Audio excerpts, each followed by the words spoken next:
aquellos que están en la lista de quienes aprobaron el examen de admisión, que es una suspensión provisional y que no se va a abrir hasta que no se tenga toda la investigación de lo que sucedió con los exámenes de admisión.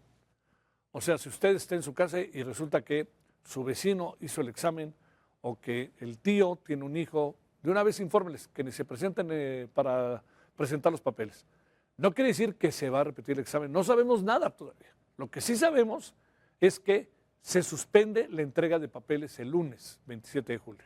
Bueno, al rato vamos más a los detalles, pero se lo quería decir de entrada, por si nomás luego ve el inicio, como pasa, ya sabe, todos somos particulares televidentes en la vida.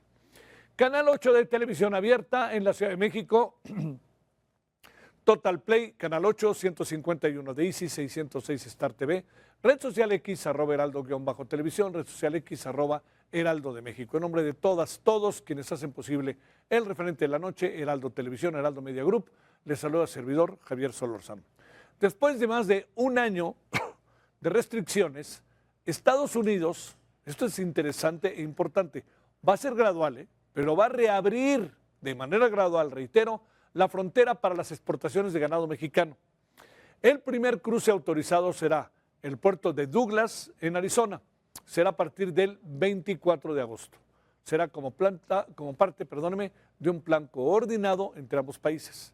La reactivación del comercio quedó condicionada al cumplimiento del plan conjunto para convertir el gusano barrenador del Nuevo Mundo. Yo le diría que es muy importante, que cómo han costado esto. Es la tercera vez que se intenta, abusados, es la tercera. Dice, la tercera es la vencida, ¿no? Sonora será el primer estado en retomar los envíos, posteriormente se incorporará Chihuahua. Cada res que cruce la frontera pasará por una inspección sanitaria del Departamento de Agricultura de los Estados Unidos. El objetivo es garantizar que los animales estén libres de cualquier indicio de esta plaga, que afectó, les recuerdo, al sector ganadero. La reapertura representa un respiro para miles de productores mexicanos, luego de meses de restricciones comerciales. Las autoridades de ambos países mantienen la coordinación para recuperar por completo el flujo de exportaciones de ganado. Esto es el punto de partida. Bueno, también le recuerdo que se reactivarán los envíos de azúcar mexicana a Estados Unidos. La industria azucarera mexicana busca salir de la peor crisis que ha enfrentado en 3 décadas. ¿Cuál es la apuesta? Colocar hasta 600,000 toneladas durante la próxima cosecha. La caída de los envíos al mercado estadounidense provocó una sobreoferta en México. Desplomó el precio del azúcar. El sector asegura que la mayoría de los ingenios terminó el año sin utilidades.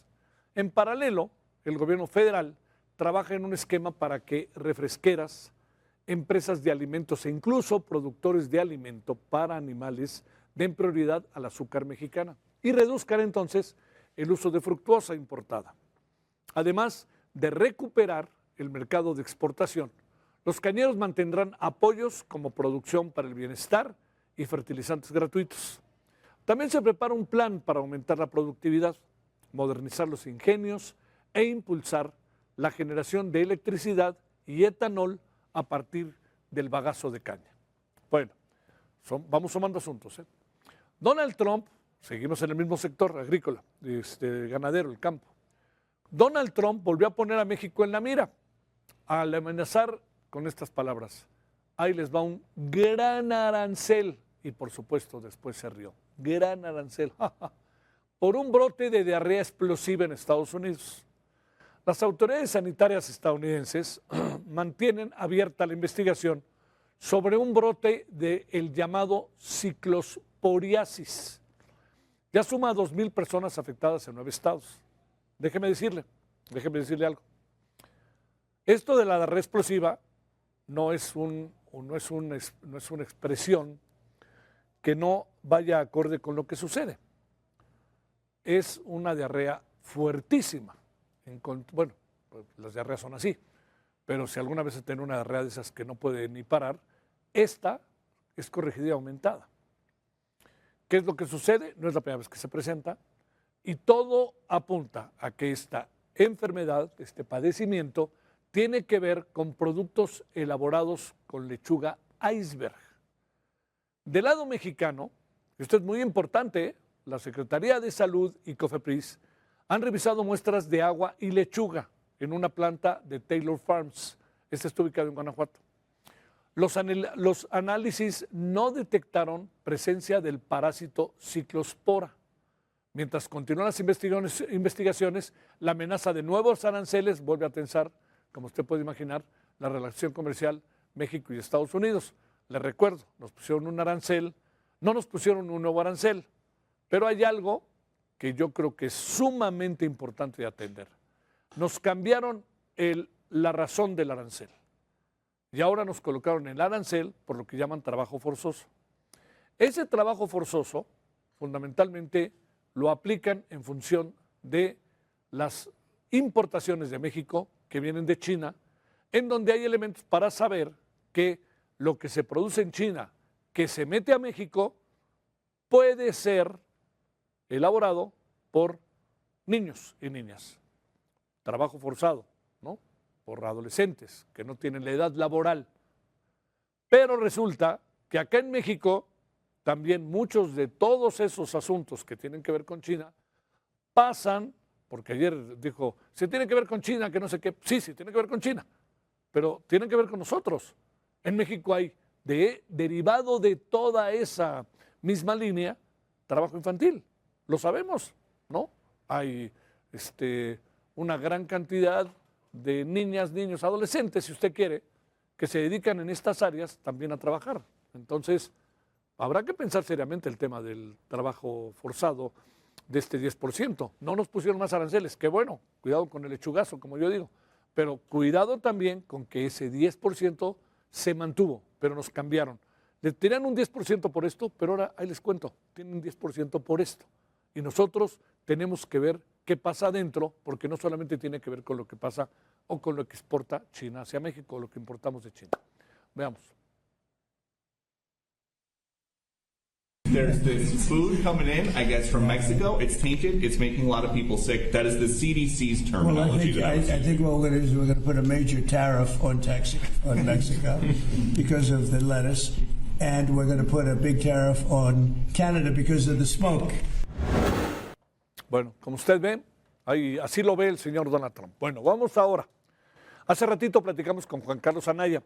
Él es el director general del Grupo Consultor de Mercados Agrícolas. Esto es lo que él dice. Él tiene la película muy bien desarrollada. Veamos.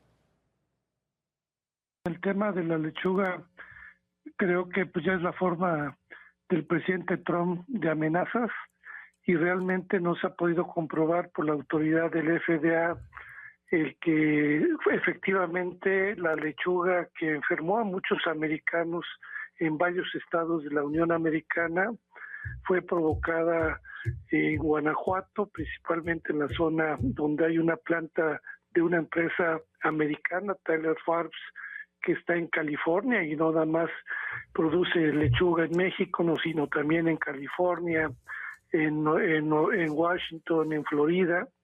Y bueno, no se ha podido determinar si efectivamente fue de esa planta, aunque ya Taylor Farms cerró temporalmente la planta. Y de acuerdo a los análisis que hizo la Secretaría de Salud con COFEPRIS, ENACICA y Agricultura, resultó negativo que hubiera problemas con la lechuga de ese lugar. Y también hicieron pruebas con los trabajadores que no tuvieran enfermedades y todavía en México no se detecta, ni modo que nosotros no comamos lechuga. Sí. Entonces, la realidad sí, claro, no han podido determinar, y eso es lo terrible, en virtud de que todos los paquetes que salen y se exportan traen todo el tema de certificados sanitarios que muestran la sanidad, y las bolsas que lleva la lechuga pues tiene todo código de barras para poder determinar la trazabilidad y el origen de un producto. Es muy interesante lo que dice Juan Carlos, porque a lo mejor hemos perdido de vista el asunto. A ver, se lo voy a plantear de esta manera. ¿Usted consume lechuga o no? Yo creo que consumo lechuga 3 o 4 veces a la semana. 3 veces, póngale. ¿Cuánta gente no estará igual? La gran pregunta es, si México es un consumidor de lechuga, la mitad de la lechuga que producimos la mandamos a Estados Unidos y la otra mitad nosotros la consumimos, ¿por qué no tenemos todos estos casos de los que se habla de esta terrible diarrea? ¿Por qué? ¿Qué es lo que pasa? ¿No? Y seguramente hay todavía muchas pistas que tratar de encontrar de lo que está pasando. Pero así, digamos, responsabilizar a México en automático, en un primer momento dio resultado. Se dieron cuenta que no. Ahora en un segundo momento otra vez responsabilizaron a México y se dieron cuenta que no. Entonces habrá que ver. Yo le diría, la afectación que tendríamos nosotros sería la misma que tendrían en Estados Unidos, porque esa misma lechuga que exportamos es la misma lechuga que nosotros consumimos. Pero bueno, esperemos, ojalá pueda encontrarse la pista, ojalá pueda encontrarse, diría yo, ese elemento, ¿no?, en donde pudiéramos rápidamente parar el asunto. Insisto, no es algo nuevo, ha pasado en otras ocasiones. Un trabajador del campo me decía el otro día que, dice, ¿sabes qué? Que yo recuerdo en los 90 también pasó algo así, ¿no? O sea, una persona que trabaja para el campo, ha vivido todo el tiempo en el campo, vivió mucho tiempo en la ciudad. No, dice, pues yo me acuerdo que en los 90 pasó algo, dice, pero pues nosotros como los únicos responsables de todo esto, entonces como Juan Carlos me dijo, pues yo ya me hubiera enfermado, dice, pero bueno, ok, vamos a ver qué pasa, pero se avanzó con el gusano barrenador, eso es y con el azúcar, es muy importante. Bueno, ¿qué tenemos además para esta noche? Ahí le va con esto, hagamos memoria. Ahí está el Mayo. Hace 2 años lo secuestraron. ¿Usted cree que sepamos más de lo que en un primer momento supimos? Hasta les mandamos al piloto y luego nos arrepentimos. Se hicieron unas bolas en la mañanera que no se ve ni qué hacer. Sí, se los mandamos, pero no, pero sí, pero no sé qué. Bueno, se cumplen 2 años del secuestro y de la extracción de Ismael El Mayo Zambada. ¿A manos de quién? De Joaquín Guzmán López. A raíz de este hecho, la violencia se ha incrementado en Sinaloa, por lo que mucha gente se fue de sus hogares, dejaron sus negocios, se perdieron empleos y mucha gente ha cerrado la cortina y de plano está viendo cómo le hace para vivir. Y le voy a decir algo. Yo recuerdo bien esta narrativa muy propia de los gobiernos que tenemos ahora. Pasaron 2 semanas y no pasaba nada. Y dijeron, ya ven, no ha pasado nada. Y los analistas, los propios sinaloenses decían, ¿cómo que no ha pasado nada? Se están reorganizando, se van a echar para adelante en cualquier momento. Y así ha sido la vida durante, si usted quiere, 1 año, 11 meses y 2 semanas. Tomando en cuenta, si quiere, que esas 2 semanas iniciales no pasó mucho. Pero fíjese, y cuando se habla de que todo se ha reducido, vea usted lo que pasó esta misma semana, en la propia Culiacán, en Sinaloa. Así que, de que iba a pasar algo, Bueno, Michoacán, un activista desaparecido, uno más. La Organización Civil, Servicios y Asesoría para la Paz, Serapaz, denunció la desaparición de José Luis Silva. José Luis Silva Andrade es defensor ambiental de Michoacán. Y es hermano de Rolando Silva, líder de comunitario que combate la tala clandestina, ¿sabe desde hace cuánto? Desde 1980. En otro caso, en Guerrero, asesinaron a 3 personas, entre ellas la encargada de los servicios turísticos en el Parque Nacional Grutas de Cacahuamilpa. No solamente la mataron a ella y la secuestraron, sino también mataron a su hija, que iba con ella, y al chofer. Los 3, hace como 2 o 3 días, seguramente está enterado. ¿Qué anda pasando por ahí? Trataremos de desmenuzar el asunto. Bueno, baja inflación, que esto es muy importante, una gran noticia, pero cayó el empleo. La inflación anual en México disminuyó por 8ª quincena consecutiva. Ahora está en 3.1% anual. Eso es una gran noticia, Pero ¿dónde está el problema? Que el empleo en México sufrió un retroceso durante junio al registrar la pérdida de 320,000 trabajadores respecto al mes anterior, que esto también lo hace notar el propio Seguro Social. Bueno, estamos el día de hoy en el Día Mundial del Tequila. Hoy es el Día Internacional del Tequila.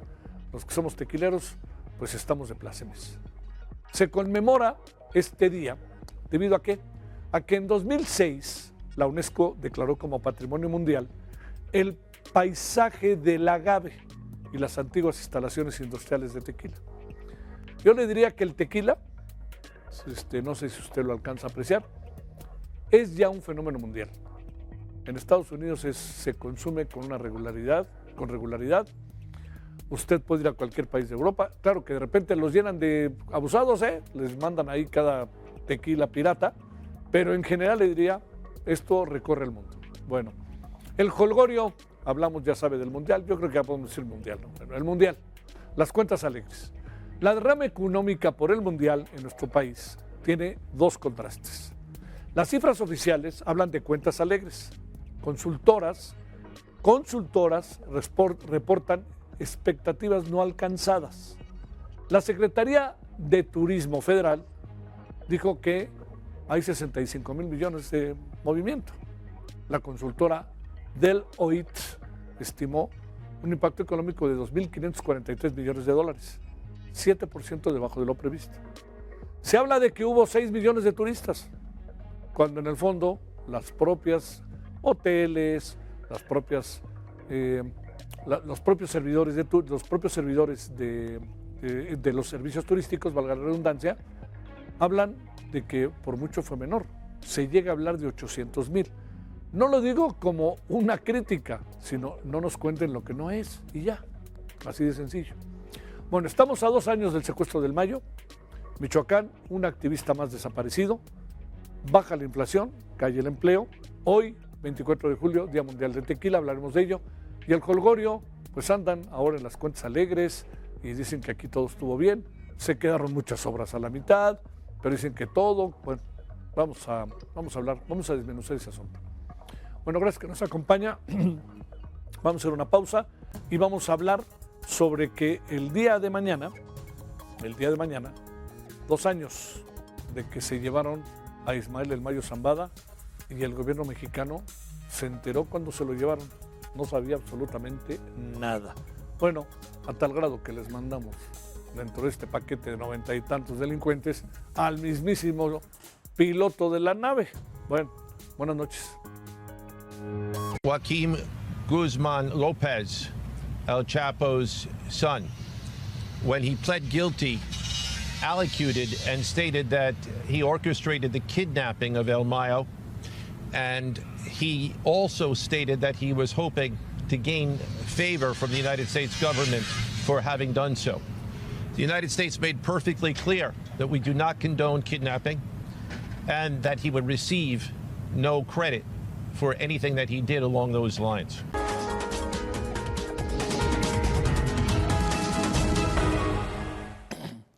El 25 de julio del 2024, mañana hace 2 años, Joaquín Guzmán López, hijo del Chapo Guzmán, transportó contra su voluntad en un avión privado a Ismael El Mayo Zambada hacia Santa Teresa, a Nuevo México, a un aeropuerto local. El motivo era entregarlo a las autoridades de los Estados Unidos en una, evidentemente, negociación previa. La operación no contó con la participación activa del gobierno mexicano ni del estadounidense.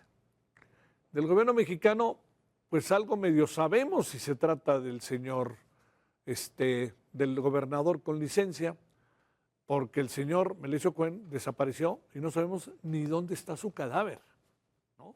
Y el gobierno mexicano poco o nada le importa eso, parece. Lo dieron por muerto en un presunto asalto en una gasolinera y luego les dijeron, oigan, todo ese video que mostraron es una farsa, hombre, ¿qué pasó? Ah, bueno, entonces renuncio, dice la fiscal. Desapareció y colorín colorado.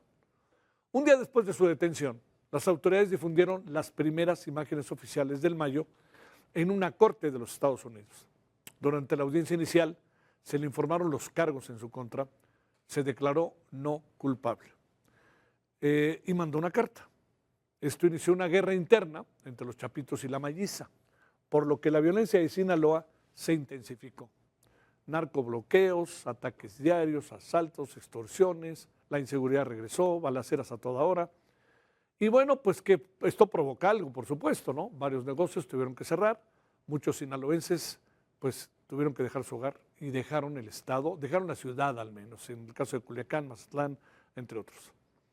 En enero del 2025 se reveló que la defensa de El Mayo y el gobierno estadounidense sostenían negociaciones preliminares, o sea, ya detenido, para un posible acuerdo de culpabilidad.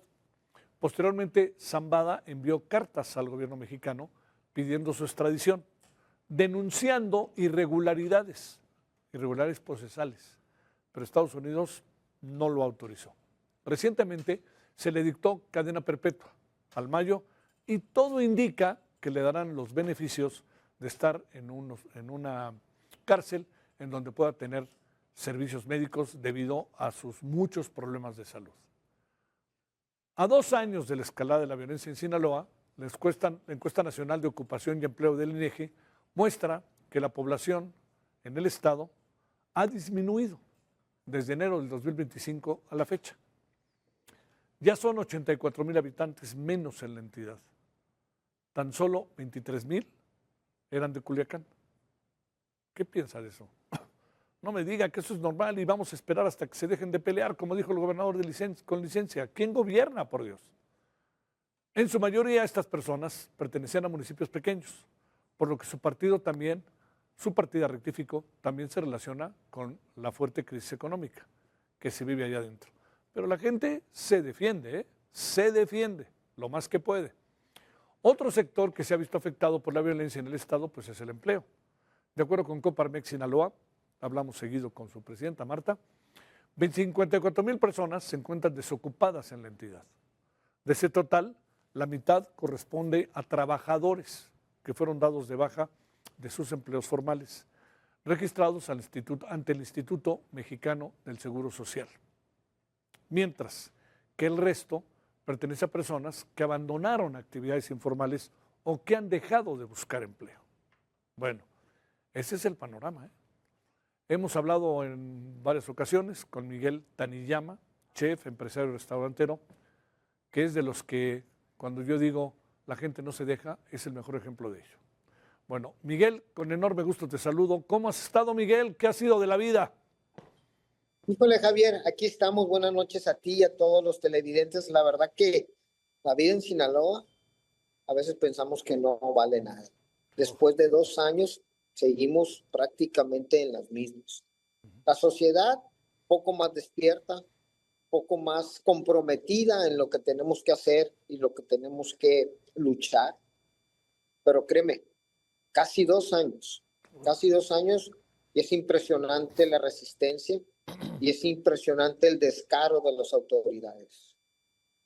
Bueno, a ver, hagamos un poquito de historia, si te parece.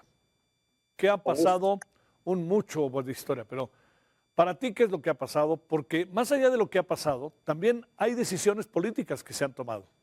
Estados Unidos va sobre el gobernador y sobre otros 9, 2 se han entregado, y el gobierno mexicano lo defiende, y lo defiende, pero con todo. A ver, la pregunta es esta, Miguel, ¿qué percibes? ¿Qué pasa? ¿Cómo ves las cosas desde dentro?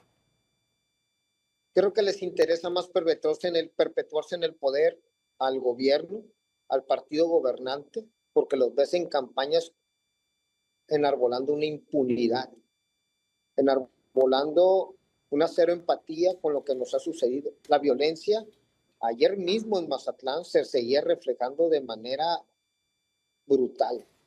Y así todo el estado y así nuestra sociedad en Culiacán, con ejecuciones al día a día, con temas de una inseguridad que se traduce en el desempleo, en el cierre de empresas, en la migración forzada, como bien hacías y apuntabas hace un momento. Complicado para nosotros los sinaloenses, porque prácticamente el discurso oficial sigue siendo no pasa nada. Las suplantaciones que ha habido del gobierno de Rocha en su salida, que es una mentira y es una falacia, porque todos los que quedaron siguen gobernando bajo control remoto, sin una decisión clara, precisa y propia. Son borregos manejados, la gobernadora es un 0 a la izquierda, es una persona que sigue manipulada a la conciencia de los que siempre han estado. Oye, a ver, ¿qué pasa con ustedes, las y los culiches, las y los sinaloenses. ¿Qué pasa con ustedes, Miguel? Creo que durante muchos meses duramos en un letargo de miedo, Sí. en un letargo complejo de zozobra, en qué iba a pasar con nuestras familias, con nuestros hijos, con nuestras empresas. Pero poco a poco algunos decidieron irse, otros decidimos permanecer. Y en esta permanencia hemos ido despertando y poniéndonos buzos caperuzos, Javier, con lo que está pasando. Hay liderazgos locales como la de Marta Reyes, una mujer sin tacha ni mancha, que hace unos días quisieron también enlodarla. Sí, hablamos con Y en ella. eso están ocupados, Javier, en querer acercar su podedumbre a lo que más iluminosamente como ciudadanos estamos haciendo y levantando la voz por Culiacán y por Sinaloa. Es triste y lamentable. ¿Qué piensas, Miguel? ¿Qué pensará la gente con la que tú tratas, tu familia, tus cercanos? Que ahora viene, pues ya la sentencia al Mayo, el Mayo se quedará en cadena perpetua, se habla de 15,000 millones de dólares, hemos escuchado a mucha gente darnos diferentes perspectivas. Hay quien me asegura, conocedora de estos temas, que ese dinero por supuesto que existe, que está movido en 20 lados, lo que fuera, pero que ahora el gobierno cuando le pusieron la pregunta a la presidenta, oiga, va a entrarle al centro del dinero, claro, vamos a investigar a ver qué se trata. Y por otro lado, pues uno dice, ¿y dónde están las víctimas de lo que hizo ese hombre, caray? 50 años de impunidad, 50 años de contubernio con los gobiernos. ¿Y por qué no decirlo también? 50 años de contubernio con nuestra sociedad. ¿Cómo tenemos que empezar de nuevo? ¿Cómo tenemos que ser y buscar esa paz, esa justicia, esa empatía de nueva cuenta con nuestros hijos? ¿Cómo mirarlos a los ojos? ¿Y cómo empezar los trabajos para reconstruir una ciudad que pareció una Sodoma y una Gomorra en su momento? ¿Qué cosa? ¿Cómo nosotros como sinaloenses tenemos que vivir y hacer una retrospectiva desde los abuelos, ¿sabes? Padres y hoy nosotros y nuestros hijos? ¿Qué sociedad queremos vivir? Creo que los que permanecemos aquí hacemos una reflexión minuto a minuto, hora a hora, semana a semana, Javier, día a día. ¿Qué sigue para nosotros y cómo debemos de seguir? 2 años que hemos aprendido dolorosamente. Y sigo, y le digo a la gente que se acerca, es nuestra gran oportunidad de echar para afuera y ciudadanizar y concientizar, moralizar a una sociedad que no quiere ya vivir en el miedo, ni en la zozobra, ni en el contubernio de lo que representa todo el mal que hemos de una u otra manera alentado o por lo menos permitido. Sí. Ya basta. Oye, el gobierno mexicano, el gobierno federal, la presidenta, el propio secretario de Seguridad, recordemos que a un personaje cercano a él lo mataron cuando él estaba aquí, ¿no? Cuando estaba allí en Culiacán, ¿te acuerdas, no? Sí. Te pregunto, Miguel, dicen que no tienen elementos para hablar de una relación entre el narcotráfico, la delincuencia organizada y el gobernador Rubén Rocha con licencia. ¿Es eso posible en la cotidianidad sinaloense, en la vida que ha sido como ahora, retomo tus palabras, de 50 años? Mira, Javier, basta entender qué pasó en la última elección, en el 21, cuando llega Rubén Rocha. ¿Qué sucedió el día de la elección? Cómo los secuestros de los operadores políticos, cómo la coacción del cártel, cómo ese contubernio empezaba a asomarse ya de manera descarada, rampante, dolorosa, y cómo hoy siguen en las mismas. 13 aspirantes a la gobernatura, todos del equipo de Rubén Rocha, caminan impunemente, donde el INE, el IES son permisivos. No hay una sola amonestación. De ese tamaño sigue siendo la relación. De ese tamaño ya en el descaro total, cuanto más desde hace 50 años. Te lo vuelvo a repetir, es bien doloroso porque lo venimos viviendo desde los abuelos, los padres y hoy nosotros. Hay mucho por hacer. Y créeme que hay un puñado de ciudadanos que ya está activo, que ya encara. Ahí, a ver, ¿si ya regresó o no regresa? No, ahí estamos. Que hay una sociedad que ya encara, ahí nos quedamos en eso.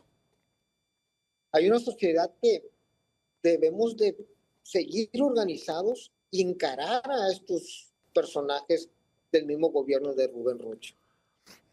A esta gente que anda caminando Sinaloa impunemente, hacer los reclamos pertinentes de nosotros como sociedad del INE y del IES, de que no deben de avanzar. Así nos espera la próxima elección. Nos espera haciendo trampa de parte de ellos, queriendo seguir en una masacre sangrienta de los sinaloenses. No podemos permitirlo. Más cierre de empresas, más desempleo, es inseguridad. No debemos permitirlo. Oye, Miguel, ¿qué pensaste cuando te enteraste del secuestro del Mayo como sinaloense de cepa? ¿Qué pensaste? Como un nacido en Sinaloa, como un hombre nacido en Culiacán y criado de tiempo completo, sí pensé lo que íbamos a vivir, lo que todos los demás se han dado cuenta, lo cruento y sangriento que iba a ser para nosotros los sinaloenses una detención y una traición al cártel de esa magnitud. Sí. Claro que lo pensé, porque no podemos engañarnos de todo el poder y toda la relación que siempre ha tenido el cártel en Sinaloa. Sí. Y atentaron con un hombre que siempre, de una u otra manera, decíamos nosotros, mantenía los equilibrios. Fíjate lo que normal. ¿Mande? No, que tienes razón, fíjate lo que normalizamos. Tienes toda razón lo que tú dices. Entonces, cuando yo veo esa parte, dije, el infierno acaba de abrir sus puertas. Y así, ¿Cómo te va a ti, Miguel? ¿Cómo te va en esta industria que pues antes era bollante en la noche, era muy agradable, pero ahora me imagino que tienes que hacer escenas a las 3 de la tarde, ¿no? O algo parecido, ¿no? Totalmente, a las 7, 8 de la noche estamos ya prácticamente vaciando los locales.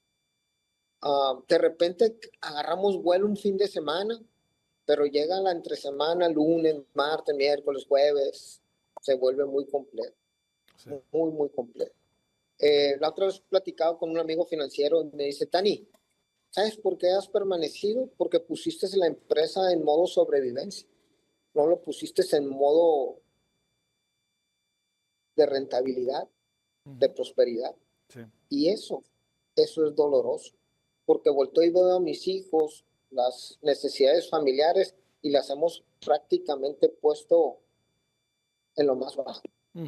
Estamos sobreviviendo, y eso cansa, eso mata lentamente.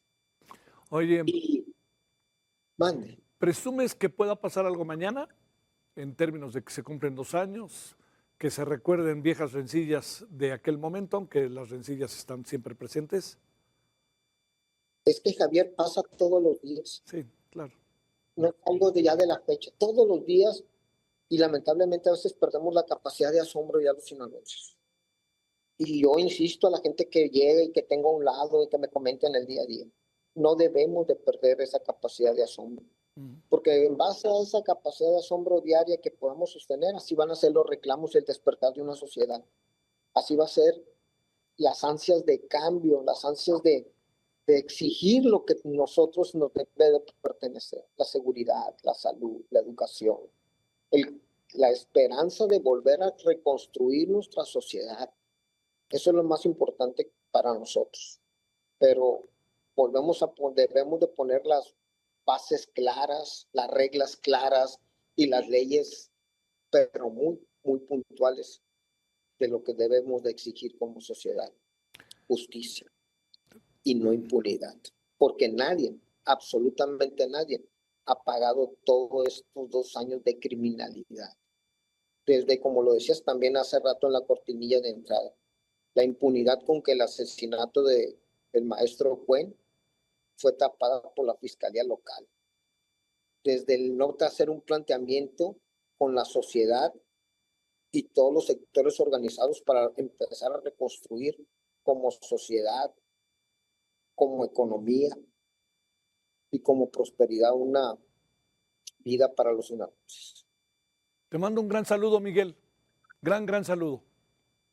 Mira, Javier, siempre agradecido por el tiempo, por el voltear y estar atendiendo lo que vivimos. Cada día que pasa es una batalla diaria. Y te lo digo con emoción. Gracias. Muchas gracias. Te mando un gran saludo, Miguel. Que tengas buena noche. Hasta luego. Gracias. Bueno, vamos a hacer una pausa. Vamos a hablar de otro asunto delicado, en otra dimensión. La desaparición de un activista ambiental en Michoacán, José Silva Andrade, que se suma al asesinato de quienes estaban encargada de las grutas de Cacahuamilpa en Guerrero. O sea, ahí ¿qué anda pasando? ¿Qué se está juntando? ¿Son asuntos locales? Sí. Pero ¿qué anda pasando con esos asuntos locales? ¿Quién está prevaleciendo como fuerza y quién está violentando las cosas? Vamos a la pausa. En Michoacán, organizaciones emitieron una alerta por la desaparición del defensor ambiental José Luis Silva Andrade. Fue visto por última vez el 15 de julio en el municipio de Hidalgo. Denunciaron que el ambientalista fue privado de la libertad por un grupo criminal. La víctima es hermano de Rolando Silva. Él es líder comunitario que combate la tala clandestina desde 1980 y que ha recibido amenazas durante años. Hemos hablado con él incluso. Colectivos exigieron avances en la investigación tras más de una semana de esto que hoy apunta como un presunto secuestro. En Guerrero, en otro escenario, autoridades investigan el asesinato de la encargada de las grutas de Cacahuamilpa. La víctima fue hallada, ella la tiene en pantalla, sin vida junto a su hija y su chofer en el municipio de Pilcaya. Los 3 trabajadores del Parque Nacional presentaban huellas de violencia. Las víctimas habían sido reportadas como desaparecidas horas antes del hallazgo. La Fiscalía ya realizó los peritajes para determinar el móvil del crimen. Esto es lo que tenemos. Y tras este caso, denunciaron el uso de falsos guías turísticos en este parque. Al parecer, integrantes del crimen organizado, ojo con esto, utilizan este método para secuestrar. Los delincuentes interceptan a los visitantes antes de ingresar al lugar. Los ciudadanos exigen a las autoridades una mayor presencia policial, pues para frenar la violencia en un centro turístico tan atractivo, como son las rutas de Cacahuamilpa. Quienes la conocen, lo conocemos, es un lugar sumamente atractivo. Hace rato, primero vamos a hablar de este tema, hace rato conversamos con Juan Angulo. Juan es director del periódico El Sur de Guerrero. Juan, han investigado el asunto y nos dicen, este es lo que ellos tienen hasta ahora. Javier, no hay información oficial, muy poco, pese a la importancia de este sitio turístico de gran... sí, ¿cómo no? Recibe a muchos visitantes. Sí.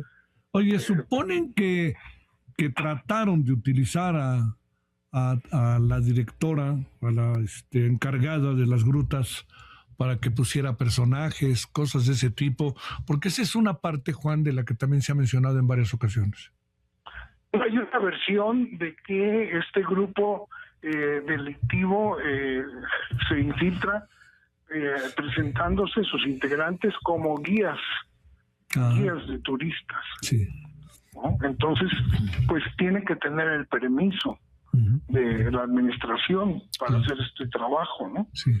No lo hemos podido confirmar, pero por ahí anda circulando el testimonio de una familia de visitantes de Morelos que acusan a un presunto guía de turistas como parte del grupo que lo secuestró con fines de extorsión. Esto es lo que se tiene hasta ahorita.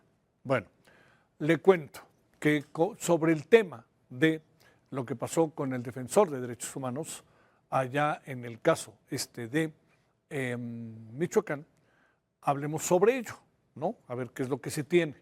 Alberto Guerrero Baena es titular de la Escuela de Seguridad Pública y Política Criminal del Instituto Latinoamericano de Estudios Estratégicos. Hablemos de esto, qué puede estar pasando en el caso. Ya escuchamos lo que pasa en las rutas de Cacahuamilpa. En este momento son las hipótesis que hay. No hay mucha prisa, parece, por saber qué pasó. Y en este caso es Michoacán, un defensor del medio ambiente. Alberto, te saludo con mucho gusto. Gracias por tu tiempo. ¿Cómo te va? Buenas noches. ¿Qué tal, Javier? Muy buenas noches. Muy bien, muchísimas gracias. Un saludo para ti y para todo el auditorio. ¿Qué supones que pasó?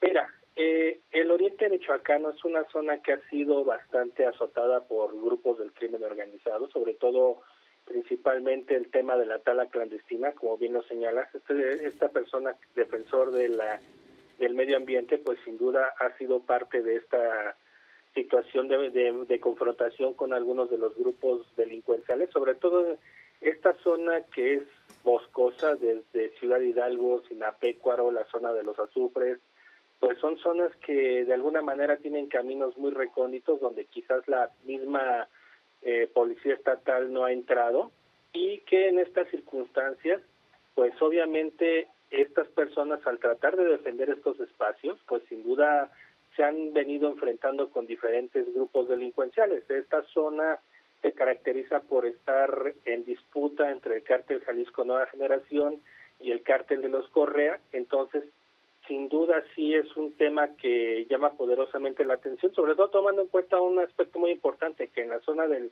centro de Michoacán, en este caso la zona de Morelia, no se le ha dado tanta difusión a esta nota como a nivel nacional. Y aquí un aspecto muy importante, pues sin duda es esta parte de del anunciar o el tratar de difundir este tipo de defensas que se tienen que dar, y por el otro lado nos demuestra claramente cómo es que la tala sigue siendo un tema bastante importante, sobre todo tomando en cuenta que esto pues es un financiamiento ilícito, puede tener también aspectos de control territorial, que hay una corrupción por parte de las autoridades, porque también esta serie de defensores tienen enfrentamientos con algunos funcionarios de los municipios que están aledaños, tomando en cuenta la poca gobernanza, y sobre todo pues hay temas de lavado de dinero precisamente derivado de estas actividades ilícitas.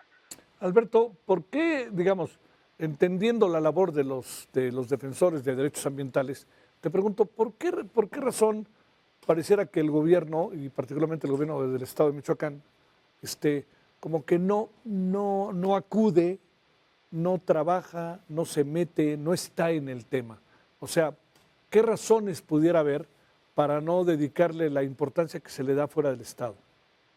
Pues mira, yo creo que un factor muy importante es todo este tema preelectoral, hay que señalarlo claramente, tomando en cuenta que muchos de estos grupos delincuenciales que han venido trabajando, entre comillas, todas estas zonas, muchos de ellos han aportado capital precisamente para algunas de las campañas políticas, por lo tanto no podría ellos ir contra quien de alguna manera ha venido financiando. Entonces, digo, toda esta zona del oriente michoacano, pues es una zona que ha sido olvidada. Si tú te das cuenta, casi todas las actividades ilícitas y el foco de atención se ha centrado de Uruapan para abajo, lo hemos platicado, caso de Uruapan y Tierra Caliente, pero por ejemplo los municipios como Ciudad Hidalgo, el tema de los azufres, Aporo, Irimbo, Sinapecuaro, Tuxpan, Ocampo, Angangueo, Senguio y Marabatío, que es como la zona de conexión, pues no han recibido la atención correspondiente, y que de alguna manera ante estas circunstancias de lavado de dinero, de tal clandestina, pues sin duda es parte de lo que el propio gobierno no querrá meterse, tomando en cuenta pues temas quizás de gobernanza criminal, por el otro lado de este control territorial, por el otro lado el lavado de dinero, que sin duda es un factor importante, y sin duda tomando en cuenta que son grandes extensiones forestales, que los caminos rurales pues de alguna forma no son vigilados de manera adecuada, parece que estamos en el olvido, como bien lo señalas, y por el otro lado pues la presencia institucional totalmente nula. ¿Cuáles son los antecedentes de estos dos defensores de los derechos ambientales, Alberto? Pues mira, han sido reconocidos sobre todo en la zona de Sinapecuaro. Ellos de alguna manera han venido trabajando esta perspectiva de la defensa de los bosques, se han venido pronunciando en diferentes espacios. Sobre todo, básicamente su clamor ha llegado más paradójicamente a la capital de la República que a la propia ciudad de Morelia y el occidente mexicano. Y en este sentido, pues participaban de la vigilancia comunitaria, sobre todo realizando denuncias principalmente por la extracción ilegal de la madera en los bosques, y por el otro lado, pues al final de cuentas estas personas básicamente se centraban en esta zona que está limítrofe entre Ciudad Hidalgo, Sinapecuaro y Jerécuaro. Y no sabemos nada de él, ¿verdad? No, hasta el momento no se tiene absolutamente nada. Digo, al final lo clásico, la Fiscalía General del Estado, que pues está en el titular está en otras cuestiones, pues se abrió la carpeta de investigación por desaparición, pero pues de entrada, pues quienes han hecho eco de esta desaparición, pues han sido organizaciones nacionales e internacionales, no necesariamente del Estado, precisamente tomando en cuenta este clima enrarecido que en muchas ocasiones pues se puede tener, y tomando en cuenta de que la Fiscalía tiene muy pocas sedes alrededor del Estado para poder levantar las denuncias de manera oportuna, eficaz y eficiente. Claro. No, digamos, el trabajo de Serapaz, entre otros, ¿no?, que ha estado siguiendo muy a detalle el asunto. Déjame plantearte al final, ¿cuántos casos habrá de defensores de derechos ambientales en una zona como la orografía, con la maravillosa vida boscosa de diferentes, incluso casi temperaturas, diría yo, diferentes estaciones del año en un mismo momento como las que hay en Michoacán?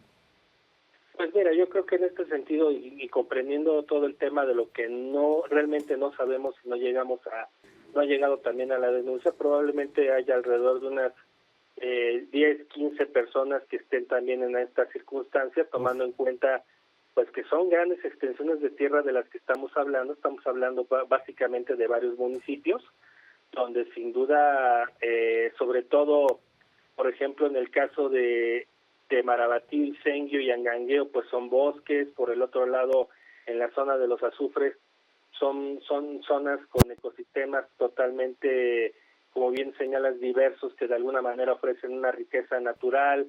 Entonces ellos, al darse cuenta de esta circunstancia, pues han venido quizás denunciando. Por ejemplo, tenemos el caso de Homero Gómez en su momento y de sus hijos, que quizás han bajado un poquito a la guardia en este sentido, y no por un tema de colusión, sino por un tema real de amenazas que hay por parte de los diferentes grupos de la delincuencia organizada. Como te digo, la zona es dominada por los Correa, y que creo que en estas circunstancias se tendría que establecer, pues por lo menos la atención de la Guardia Nacional, por lo menos la atención federal. Alberto Guerrero Baena, gracias por tu tiempo, que tengas buen fin de semana, buenas noches. Muy buenas noches, Javier, muchas gracias. Muchas gracias. Bueno, fíjese que se viene algo interesante para la economía, signos contradictorios, pero va a ver usted.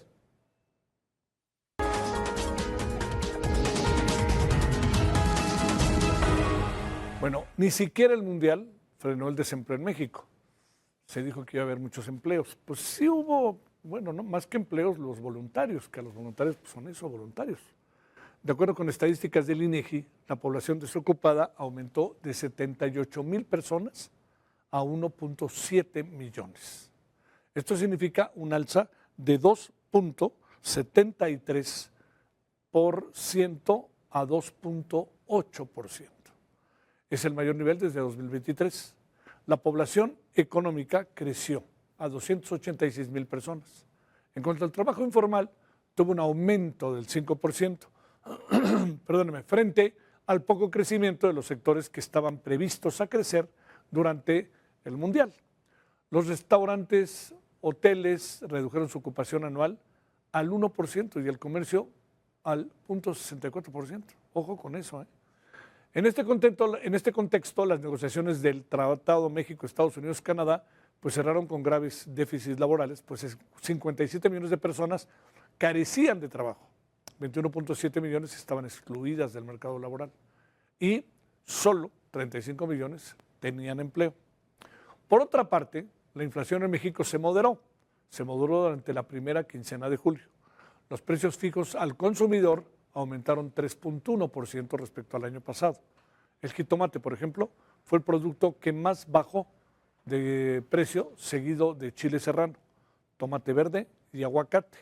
En cuanto a productos de higiene personal, la crema para la piel se fue a la baja. Las tasas del Banco de México se mantuvieron en 6.5%, 6.50%, pues lo que hace pensar que eso está sirviendo para bajar la inflación. Si la inflación continúa, la meta de la institución bancaria tendrá que estar al 3% de intereses. Bueno, conversemos de estos diferentes signos de la economía y los aranceles por la lechuga, muchos temas que se están juntando al mismo tiempo. Arturo Huerta, economista, profesor investigador de la Facultad de Economía de la UNAM. Querido Arturo, como siempre, gracias, y en viernes te agradezco mucho tu participación, Arturo. Javier, buenas noches, gracias por la invitación. A ver, entremos por cómo leer, que como si es un signo, pienso yo, nos dirás, positivo, que siga bajando la inflación. Mira, sí, pero ¿a qué costo? Ya lo acabo de mencionar, o sea, a costa de que la economía mexicana no está creciendo.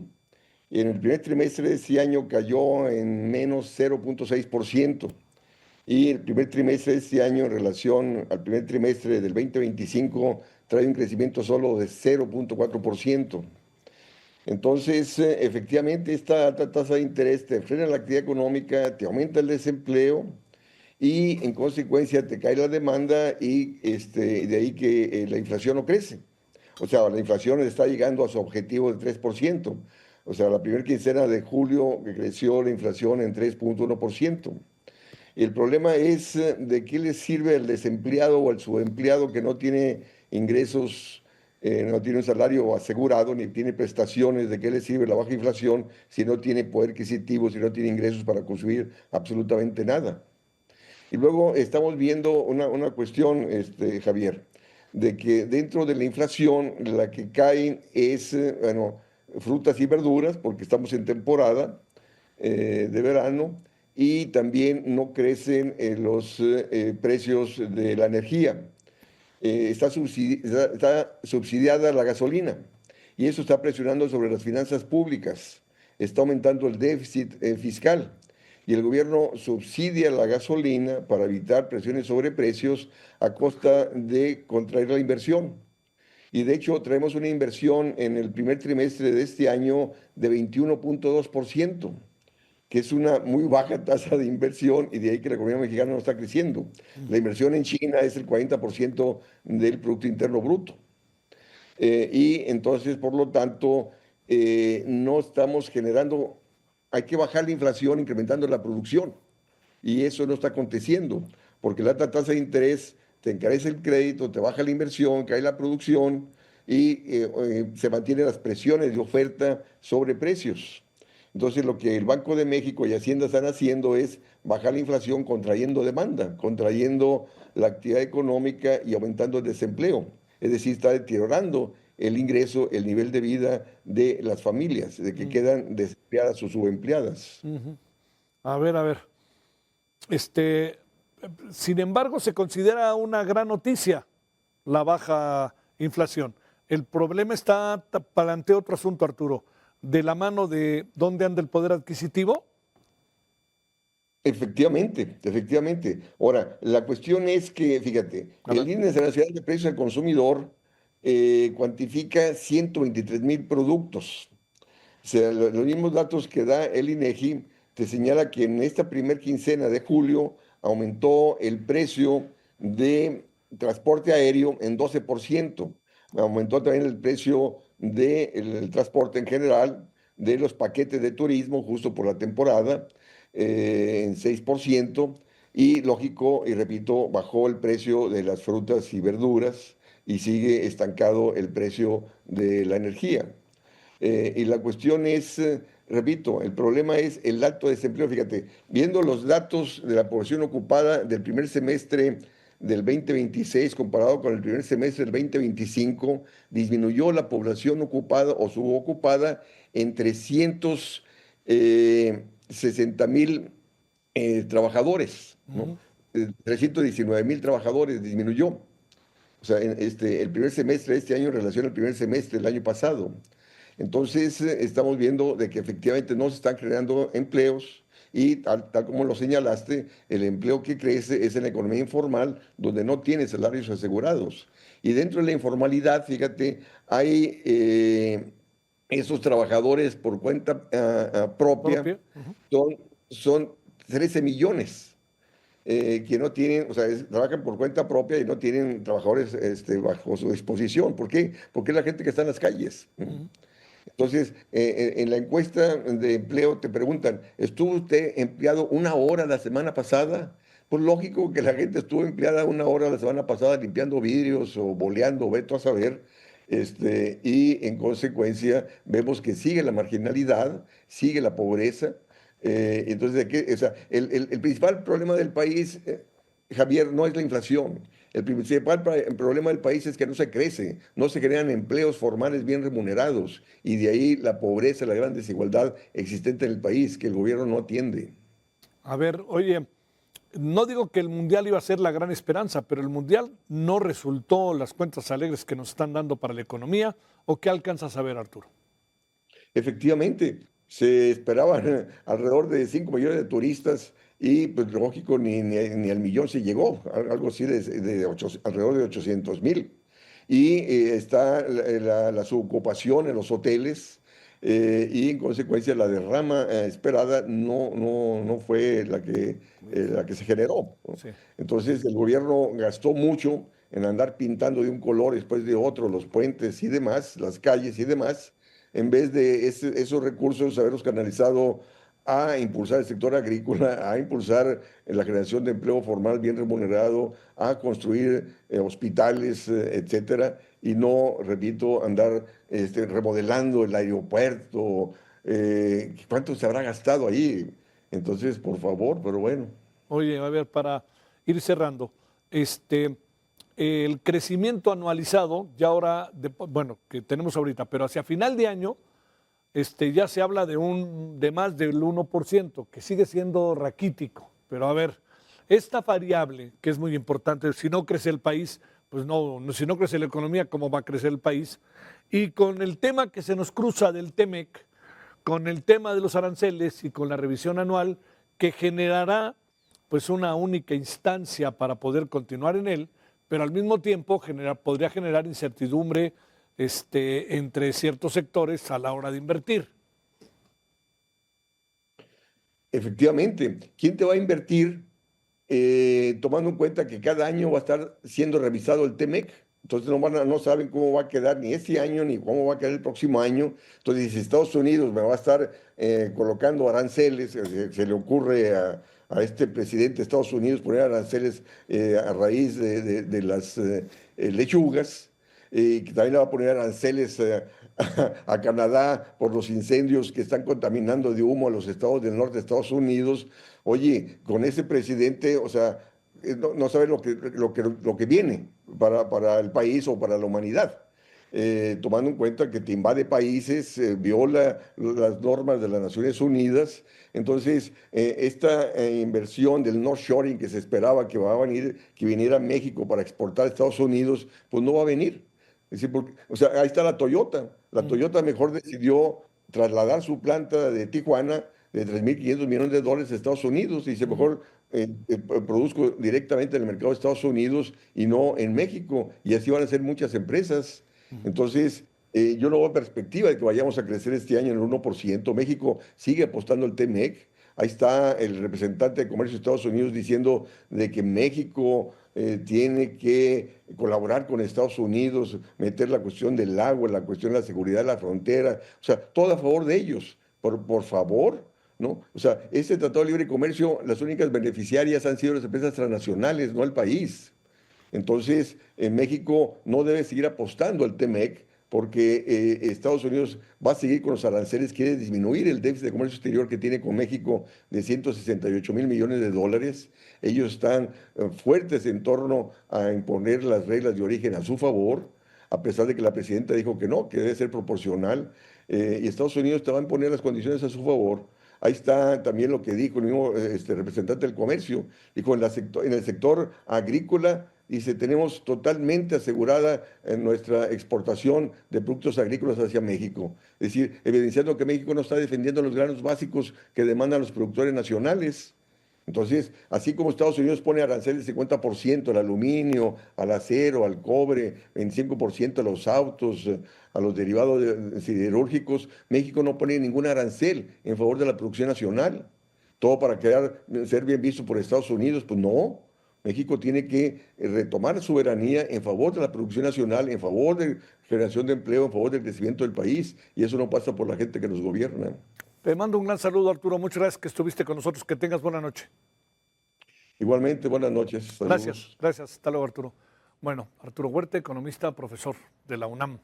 Bueno, ya le contaba, por cierto, el día de, antes de que entremos a lo siguiente, le recuerdo a todas las personas, a todos los estudiantes o los aspirantes a la UNAM que hicieron el examen de admisión y que tendrían que presentar sus papeles el próximo lunes 27 de julio, le queremos informar que la UNAM ha tomado la decisión, la determinación, de que no se presenten ahí lo tiene usted el boletín, que no se presenten absolutamente nada, que es un asunto que está suspendido, ojo con la palabra, provisional, suspendido provisionalmente.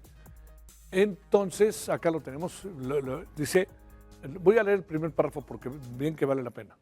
La Universidad Nacional Autónoma de México informa a la comunidad universitaria y a los aspirantes al primer ingreso en todas sus licenciaturas que, ojo con esta palabra, no es que se cancele nada, provisionalmente quedan suspendidos los trámites de entrega documental e inscripciones para el ciclo escolar 2026-2027-1 que deben llevarse a cabo a partir del próximo lunes 27. Algo importante es el tercer párrafo. Bueno, esta es la decisión del rector, fue convocado una comisión de expertos. Cuando ellos tengan toda la información, se hará. Es un asunto que va corriendo, no es un asunto que van a esperar 6 meses, por favor. Esto en menos de una semana máximo deben de tenerlo resuelto. El propósito de la medida es salvaguardar la certeza para todas las personas que participaron en el proceso de ingreso, así como garantizar que las actuaciones institucionales se realicen con pleno apego a la legislación universitaria. No nos gusta que esto esté pasando en la UNAM, anda pasando en muchas instituciones de educación superior en el mundo. Esta misma semana, el lunes, le contaba Estados Unidos, la India, algunos son en Inglaterra. En Inglaterra, algo está ahí también gestándose respecto a los exámenes de admisión, a este tipo de exámenes para ingresar. Algo ahí está pasando. A la UNAM se le metieron por la puerta de atrás, vaya usted a saber. Acuérdese que son exámenes vía control remoto, como luego se dice, ¿no? O sea, están en su casa, los estudiantes los resuelven y a lo mejor hay que pensar cosas.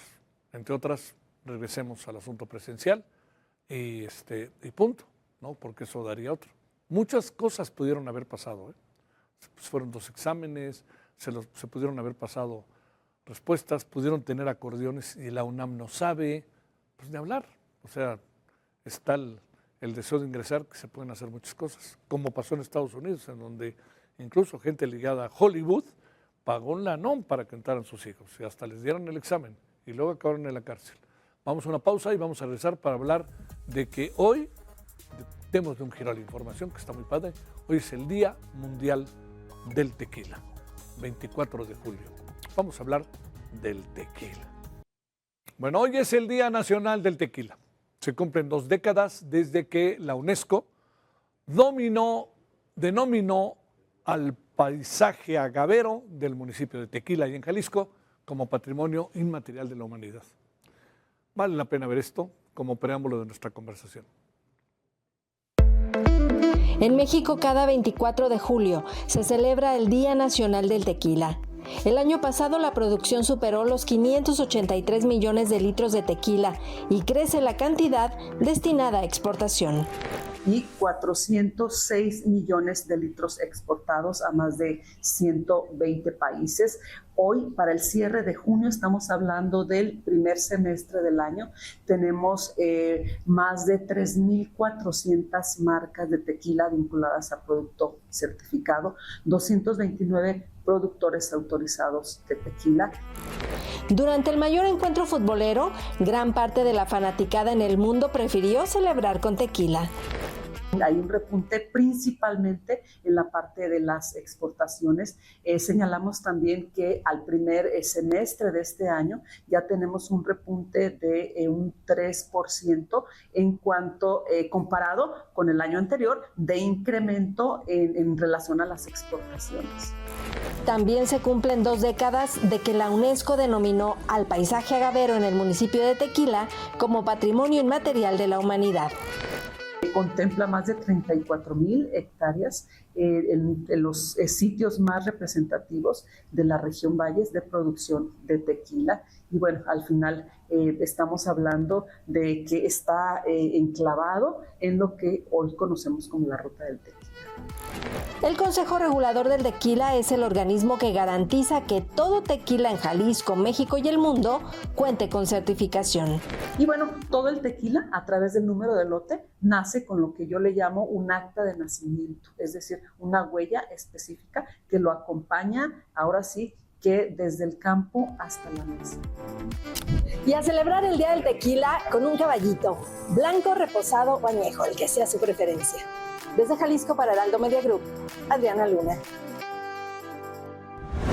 Pues sí, a esta hora ya se antoja, ¿no? Digo, desde antes. Hablemos del Día Nacional del Tequila, uno que es tequilero, que es una maravilla. Bruno Barba, productor de agave, especialista del tequila.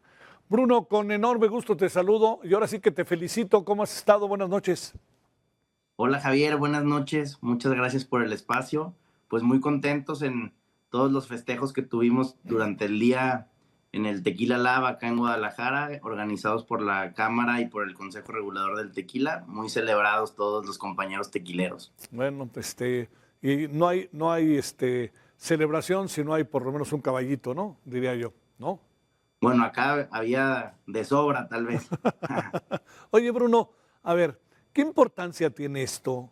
¿Qué importancia tiene la industria?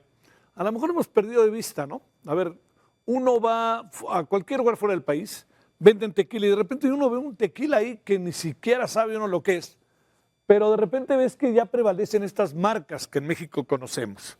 Está la denominación de origen y que luego pues hasta George Clooney hace tequila, ¿no? A ver, ¿de qué se trata todo esto? ¿Cómo ves?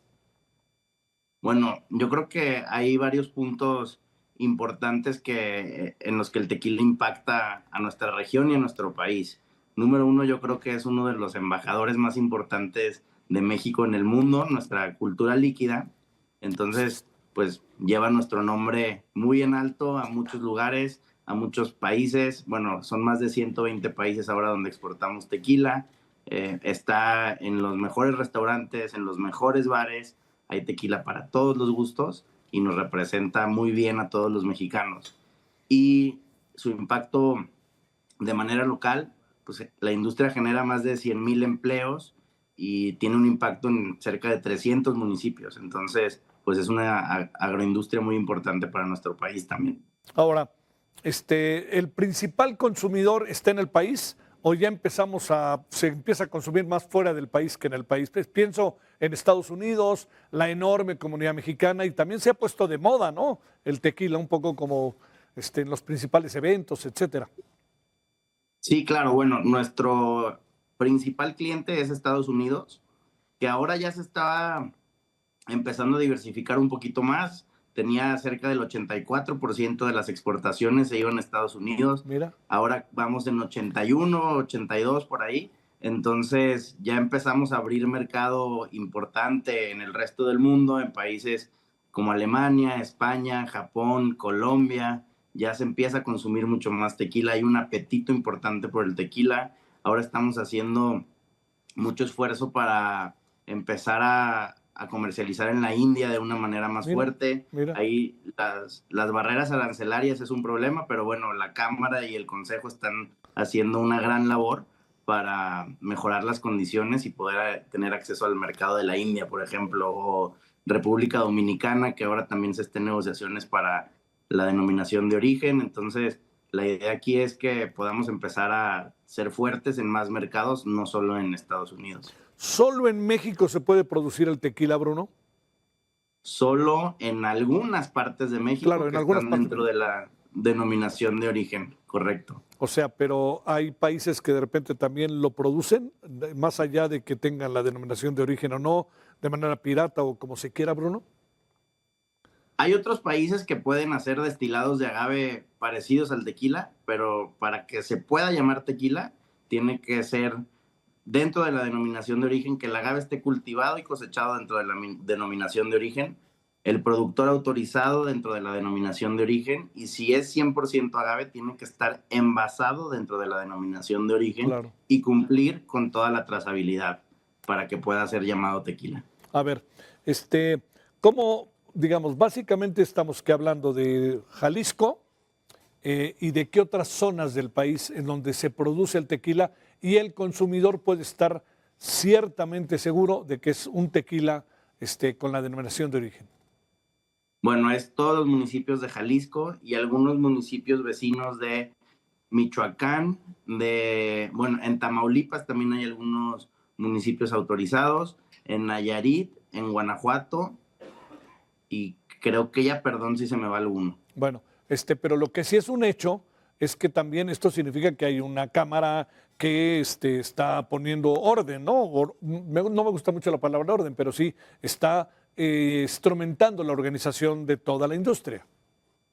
Claro, bueno, son dos organismos muy importantes para nuestra industria. El Consejo Regulador del Tequila, quien se encarga de hacer todo de ver que todas las marcas y todas las botellas cumplan con la normatividad, con la norma oficial mexicana, y a certificarlo como tequila, y también la Cámara Nacional de la Industria Tequilera, que es ahí donde estamos agrupados muchos de los productores para buscar precisamente como lo que te comentaba, de mejorar condiciones en otros países, mejorar todas las condiciones para la industria y que podamos seguir creciendo.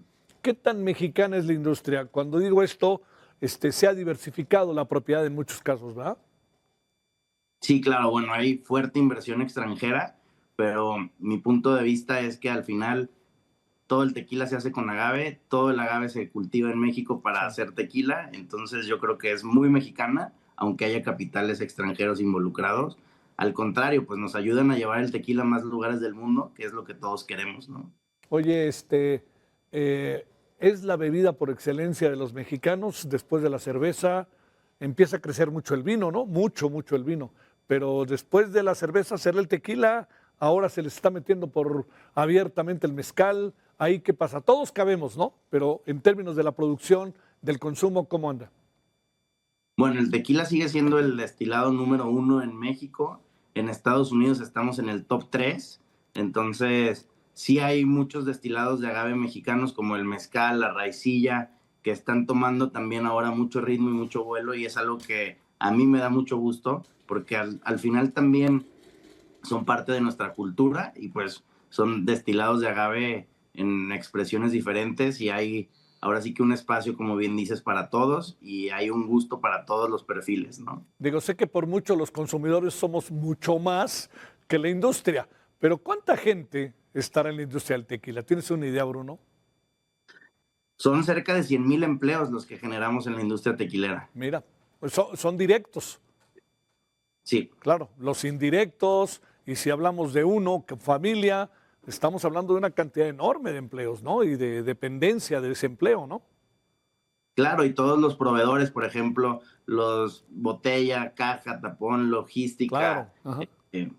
Sí, es una cadena importante. No me importa el comercial. ¿Tú en qué parte en qué industria del tequila, en cuál marca estás? Bueno, yo estoy en todas las partes del tequila, desde el campo, destilería, envasado, y también operamos marcas para terceros. Una de las marcas que tenemos es Marcado 28 y Tequila Huizache. Bueno, ¿y vives ahí? Vivo aquí en Guadalajara, sí, y toda la operación la tenemos en Amatitán, Jalisco. Bueno, ¿cuánto haces de Guadalajara a Tequila? ¿Qué? ¿Una hora? Una horita, depende del tráfico, pero una hora, más o menos. Bueno, Bruno, felicidades. Gracias, que tengas buena noche. Muchísimas gracias por el espacio. Gracias, que descanses, gracias. Buen fin de semana. Igual, bueno, pues buenas noches. veremos qué viene el fin de semana. Haremos lo propio, ¿no? Diría yo. Bueno, oiga, pásela bien, tenga buen fin de semana. Estaremos aquí el próximo lunes a las 20 horas en hora del centro. Estaremos en radio, referente de la noche, 98.5 de FM y diferentes estaciones del país y el portal. Y a las 21 horas en la hora del centro estaremos aquí a través de diferentes frecuencias en el referente de la noche en televisión. Bueno, tenga buen fin de semana. Hay diferentes actividades, hay muchas cosas que por hacer. Por ahí anda por ahí la película Odisea, que tanto se ha hablado de ella, y le diría que es una película como para ver, porque no sé usted, pero mi generación leyó, o si no leyó, trató de leer la Odisea, la Ilíada y la Odisea, como parte importante del proceso de la literatura y del conocimiento de la vida, ¿no? Bueno, pásela bien, tenga buen fin de semana. Aquí estaremos el próximo lunes. Adiós.